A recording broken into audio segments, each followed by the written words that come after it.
now to get the conversation going with the manager of Biocon, Peter Bains, the group CEO, is joining us. Hi, Peter. Good to be speaking with you. The Biocon Biologics net debt to EBITDA is close to 4x. What are the options that you are seeing for the reduction in that? Because debt continues to be the key talking point in the market.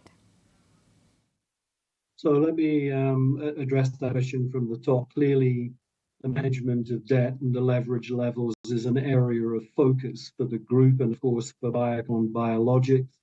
And you've seen that this quarter we've taken action in reducing the debt by $200 million. Now, at the current debt levels, we're in control, we're comfortable, but as part of our thinking, we want to reduce that further. And we will be looking at, a range of options that we would have, and that would include utilizing cash, but it also includes looking at other options to reduce debt further. Sure, you talked about a couple of options there, Peter, but is sparing stake one of the options too? I mean, of course, it can be. That's not the focus of our thinking at this point, but that could be an option to consider further on the road. But we have a number of options available to us, and we'll be managing the debt position, over the coming quarters and years, and we'll be looking to put that down in a measured and controlled fashion, and we'll draw on the levers that are appropriate at the right time. Okay. Also, when it comes to the Biocon Biologics, what are the new contracts that you have signed there? What is and the growth was led by volume or pricing this time, and what is the outlook when it comes to that segment? So the big picture here is that we're pretty pleased with the fact that as we've completed the transition of the acquisition, which has been a tremendously busy and demanding period, what we have seen in our brand shares in the United States and in Europe is they've either held or grown. And we think that's a very good position to be in during transition, as well as we come out of the transition and start to build.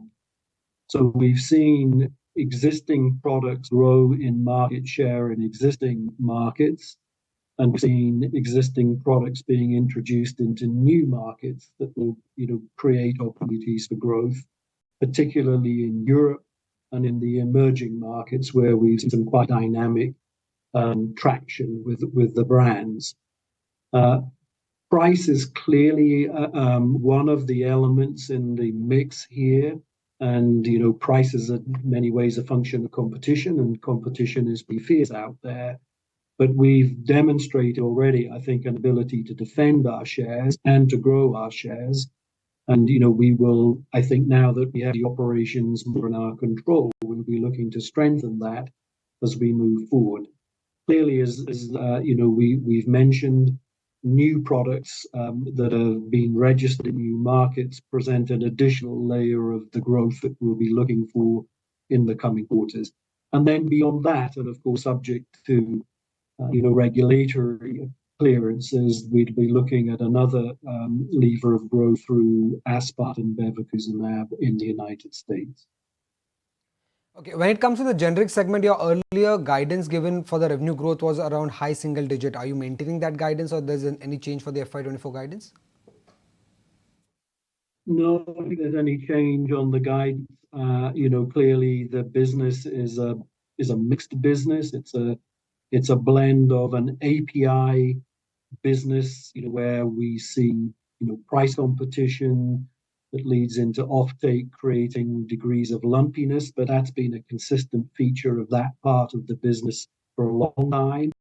And then the growing part of the business, growing more dynamically is the generic formulation, which has a much more consistent trend to it. And, we've seen that play out in the mix between performance a year on year, which was down slightly, and performance sequential, what was up slightly.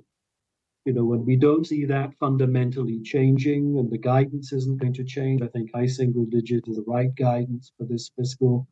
And next fiscal, we'll be looking to build on that, with the prospect that the investments that we've made, in a manufacturing base in enabling us to look at APIs and finished formulations and exciting areas like high potency oncology products, but perhaps in particular in peptides and the opportunities ahead of us with GLP products in particular, which are now coming into line of sight over the horizon from the long-term planning that we've been doing. So pretty excited about that.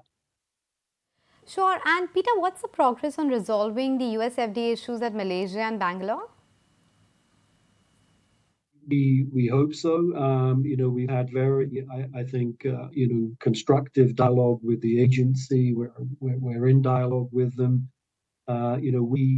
We've done all that I think we can do. We've met the CAPAs. The comments are that there are no outstanding scientific issues. We are, waiting eagerly for the agency to schedule their site inspections, and then, of course, subject to the outcome of those, we'll take on the next steps as they unfold. But we feel we've done all. We're in a good place. We're looking forward to the inspections, and hopefully we'll be able to move forward quickly after that. We let you go. Appreciate you making time and speaking with us. That's about Biocon.